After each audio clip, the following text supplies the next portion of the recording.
చదువుతో పాటు skills, placements తో పాటు సక్సెస్ సందీప్ యూనివర్సిటీ మాత్రమే అందిస్తుంది.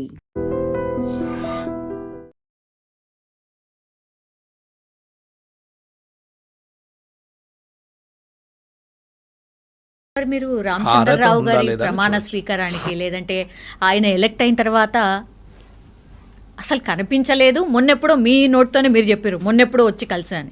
Why sir? వినాయక చవితి రోజే కలిశాను. ఆయన ఎన్నికైన తర్వాత 3 నెలలకు వచ్చి కలిశాను. నేను యాక్చువల్ ఏవైతే గుళ్ళు, కుల సంఘాలు, కళ్యాణపాలు ఏవైతే ఫైనాన్షియల్ రిటర్న్స్ ఉంటాయో ఆ సంఘంకు పెట్టుబడి పెట్టిన తర్వాత దాని మీద ఇన్కమ్ అనేది ప్రజలకు ఉండాలా, అప్పుడు ఆ సంఘం బలోపేతంగా అవుతుంది. కానీ డెడ్ ఇన్వెస్ట్మెంట్ చేయొద్దు అనేది నా ఆలోచన. ఒకటి పనికిరాని కట్టడం కట్టించే కన్నా దానివల్ల రిటర్న్స్ వచ్చే కట్టడం కట్టియడం కరెక్ట్ అనేది నా ఆలోచన. కళ్యాణపము ఖచ్చితంగా కిరాయిలు వస్తాయి, వాళ్ళకు ఆ సంఘంలో జమ అవుతూ ఉంటుంది. ఇది నా ఉద్దేశం. గుళ్ళు ఉన్నాయి, మానసిక పరిస్థితి బాగాలేనప్పుడు ప్రతి ఒక్కరం పోయేది గుడికే. ఎంత ఇబ్బందులు వచ్చినా, ఎంత డబ్బున్నోడైనా, ఎంత డబ్బు లేనోడైనా, పుష్కలంగా ఆరోగ్యంగా ఉన్నోడైనా ఒక్క పొద్దులు పట్టిపోతాడు, అనారోగ్యం ఉన్నోడు ఖచ్చితంగా బాగు చేయి భగవంతుడు అని దేవుని దగ్గరికి పోతాడు. కాబట్టి ఆ గుళ్ళకి కానీ, మసీదులకు కానీ, చర్చిలకు కానీ ఆ వాల్యూ ఉంది. కాబట్టి మనిషి ప్రశాంతంగా తన గురించి తాను కోరుకునే ఒకే ఒక్క ప్లేసు అవి దేవుడు ఉన్నటువంటి గుళ్ళు తప్ప వేరే అవకాశం అయితే ఉండదు. సంతోషాన్ని మిత్ర బృందానికి పంచుకోవచ్చు, లేదా పార్ట్నర్స్తో పంచుకోవచ్చు, లేదా కుటుంబంతో పంచుకోవచ్చు. కానీ కష్టాన్ని మాత్రం దేవునితోనే పంచుకుంటాం. అది ప్రతి ఒక్కరూ మన ఆత్మవిమర్శ చేసుకుంటే అర్థమవుతుంది. ఎవరం కోరుకున్న ఓ టైంలో భగవంతుడు జర నన్ను ఇది చూడని చెప్పి ఇట్లా అనే పోతాము అంతే. పొద్దున్న లేసాను అది ఖచ్చితంగా చేస్తాం. అది ఒక్క పూట దొరకలేదా రామచంద్రరావు గారికి? అయితే ఆయన పూట దొరకలేదంటే నేను అవన్నీ రోజు 35 నుంచి 40 సంఘాల ఇనాగ్రేషన్స్ ఉండే, అట్లా 3600 సంఘాల దగ్గర నేను మొత్తం కంప్లీట్గా డైలీ చేసుకుంటూ పోతే కూడా నాకు నెల రోజులు చేస్తే 900 అయినాయి. 900, 1000 దాకా దాటలేవు. కంటిన్యూగా నేను 2.5 months చేసిన. 2.5 months చేస్తే ఇంకా 25% ఇంకా పెండింగ్ ఉన్నాయి, అవి చేయలేదు. ఇంకా కంటిన్యూగా 3 months, almost 3 months, 2.5 months means 82 days చేసాం కంటిన్యూగా. నేను వర్షం వచ్చినా రాకున్నా ఏదన్నా మార్నింగ్ 8 to ఈవినింగ్ 8, 9 వరకు కంటిన్యూ చేసాం. నా ఫేస్బుక్లో ఆ డేట్స్తో సహా కనపడుతుంది. నేనేదో ఓరల్గా మాట్లాడుతుంది. కాటిపల్లి వెంకటరమణారెడ్డి అని కొడితే ఆ డేట్లలో ఎన్ని గ్రామాలలో ఎన్ని చేశాడనేది లైవ్ కనపడుతూనే ఉంటుంది. రామచంద్రరావు గారు ఎలక్ట్ సో ఆ రోజు రామచంద్రరావు గారి ఎలక్షన్ కన్నా వారం 10 రోజుల ముందే కిషన్ రెడ్డి గారికి నేను చెప్పాను, అన్న మరి నేను రమ్మంటున్నారు, నాకేమో ఇది ఉంది, ఇవి ఒక ప్రోగ్రామ్ 2 ప్రోగ్రాంలు అంటే క్యాన్సిల్ చేయొచ్చు, 35-40 ప్రోగ్రాంలు క్యాన్సిల్ చేయడం అంటే చాలా ఇబ్బంది అవుతుందన్న. అందరూ ఒక్కొక్క సంఘంలో 100-150 మంది they are waiting for me, నా కోసం ఎదురు చూస్తుంటారు. అట్లా రోజు 4-5 వేల మందిని క్యాన్సిల్ చేయలేము, కంటిన్యూ ఉంది, నన్ను ఏం చేయమంటారంటే సరే పర్లేదు మీరు రాకున్నా పర్లేదు అని కిషన్ రెడ్డి గారు అన్నారు. తర్వాత ఎలక్షన్ అయింది. ఎలక్షన్ రోజు కూడా రమ్మని చెప్తే కూడా చెప్పినా ఇట్లా ఉంది పరిస్థితి అంటే సరే అన్నారు. నేను ఎప్పటికప్పుడు కిషన్ రెడ్డి గారికి చెప్పాం. తర్వాత ప్రమాణ స్వీకారం అయిన రామచంద్రరావు గారిది అయిన రోజు కూడా అది ఫస్ట్ ఏదైతే అనుకున్నామో ఆ డేట్ ఖాళీ ఉండే నాకు. తర్వాత షెడ్యూల్ అలాగే ఉంది. తర్వాత ప్రమాణ స్వీకారం డేట్ కొంచెం దూరం పోయేసరికి మళ్ళీ ఆగాల్సి వచ్చింది.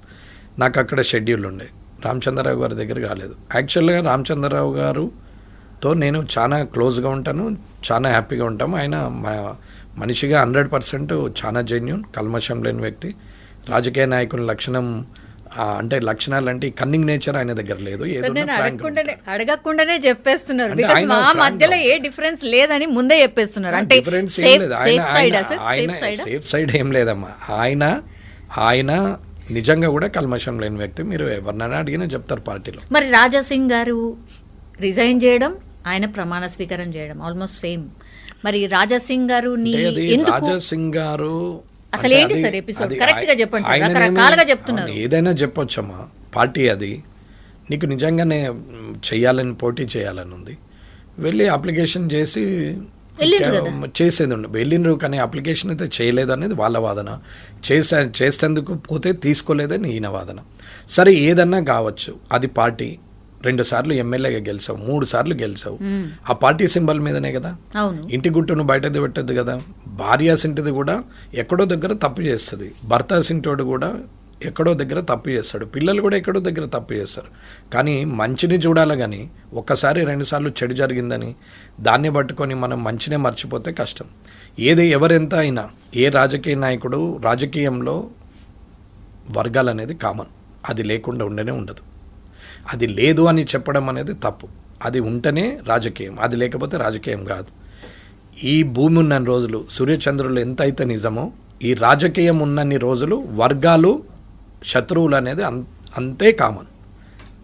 ఆ సూర్యచంద్రులు ఈ భూమి ఉన్న రోజులు ఎంతైతే నిజమో ఈ రాజకీయం అనే పదానికి ఈ రంగానికి వాస్తవంగా శత్రువులు ఉంటారు, ఖచ్చితంగా వర్గాలు ఉంటుంది. నాకు నచ్చింది మీకు నచ్చాలని లేదు, నా ఐడియా మీది కరెక్ట్ అని మీరు ఒప్పుకోవాలని రూలు లేదు. మీ ఒపీనియన్ మీది, నా ఒపీనియన్ నాది. కానీ ఒక డిస్కషన్ చేసిన తర్వాత ఏదో ఒక ఒపీనియన్ కంక్లూజన్కి వస్తుంది. సరే 3 సార్లు గెలిచిర్రు, ఆ రికగ్నేషన్ మీద హైయర్ అథారిటీకి కంప్లైంట్ చేసి నేను బ్రదర్గా ఆయనకు నాకు 10 ఏళ్ళు ఇంచుమించుగా ఒక 8-10 ఏళ్ళు, నేను 8 ఏళ్ళన్నా పెద్దోడిని అనుకుంటున్నాను. నేనైతే 8-10 ఏళ్ళు పెద్దోడినే అనుకుంటున్నాను. 45 అట్లా ఉంటుండొచ్చు, నేనైతే 55. సరే పెద్దవాళ్ళకి వెళ్ళి చెప్పేది ఉండే, 3 సార్లు ఎమ్మెల్యేగా అయినరు, ఢిల్లీ వెళ్ళి కంప్లైంట్ చేసేది ఉండే, అక్కడ పోయి మాట్లాడేది ఉండే. ఓకే, అది మాట్లాడలేవు, ఊరుకున్నా పర్వాలేదు. రాజీనామా చేస్తున్నా దమ్ముంటే యాక్సెప్ట్ చెయ్యి అనడం మాత్రం తప్పమ్మా. ఆయన ముందరనే నేను చెప్పగలుగుతా, నాకు కలుస్తాడు. నిన్న మొన్న నాంపల్లి కోటలో కూడా కలిసినాం, హగ్ చేసుకుంటాం, అట్లా ఏం లేదు. అన్న అంటాడు, అన్న అంటా, నాకు కూడా ఆయన అంటే ఇష్టమే, అట్లేం లేదు. కానీ ఆయన దమ్ముంటే నా రాజీనామాను యాక్సెప్ట్ చేయని ఒక పార్టీకే సవాలు విసిరినప్పుడు, పార్టీ యాక్సెప్ట్ చేయకపోతే పార్టీ సున్నా అవుతుంది. పార్టీలో దమ్ము లేదా అని అంటారు. ఆ దమ్ము ఉందా లేదా అనేది క్వశ్చన్ వేసింది ఎవరు? రాజాసింగ్ గారు వేశారు. దమ్ము ఉంటే అని అన్నారు. దమ్ము ఉంటే అంటే చేయాల్సిన పరిస్థితి వచ్చింది, చేశారు, రాజీనామా చేశారు. ఈయన రాజీనామాను వాళ్ళు యాక్సెప్ట్ చేశారు, సస్పెండ్ చేయలేదు.